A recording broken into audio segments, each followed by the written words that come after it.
नमस्कार दोस्तों, जय श्री महाकाल। आज मैं एक विषय पर चर्चा करना चाहता हूं। आपके लिए कुछ जानकारी लेके आया हूं। अभी वर्तमान समय में जिसका काफी चर्चा चल रही है, हर बार उस पर उंगलियां उठाई दी जाती है, मनुस्मृति, जिसमें अभी आप लोगों ने देखा होगा नेता प्रतिपक्ष ने भी उंगली उठाई है कि महिलाओं पे मनुस्मृति जो है महिलाओं को सम्मान नहीं देती है। तो इस बात में कितनी सच्चाई है, कितने सत्य है, आप लोगों के सामने समक्ष कुछ तथ्य मनुस्मृति से जुड़े हुए मैं आपके सामने रखना चाहता हूँ। तो शुरू करते हैं। सबसे पहले तो जो श्लोक है जिसको लेकर काफी विवाद बनाया जाता है हर बार, वो है पिता रक्षति कौमारे भर्ता रक्षति यौवने रक्षन्ति यथ वीरे पूजा न स्त्री स्वतंत्र मरहति। इसका सीधा अर्थ लोग अक्सर गलत निकालते हैं। शाब्दिक अर्थ अगर हम देखा जाए, इसका जो शब्दों में अर्थ होता है वो ये होता है कि बचपन में पिता रक्षा करता है, जवानी में पति रक्षा करता है, बुढ़ापे में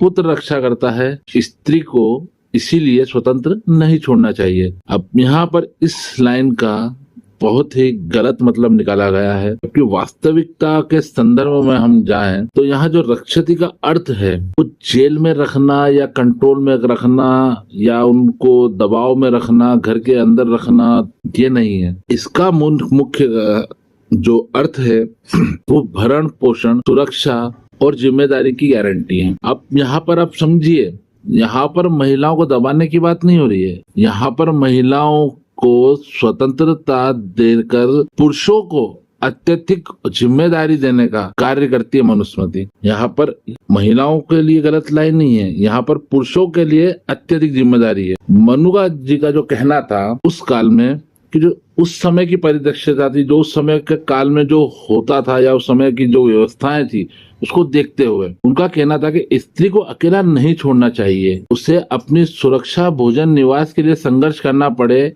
उसे जीवन की तीनों अवस्थाओं में पुरुष वर्ग की यह जो है जिम्मेदारी है कि वो उसकी रक्षा करे। यह स्त्री पर बंधन नहीं, पुरुष पर कर्तव्य है।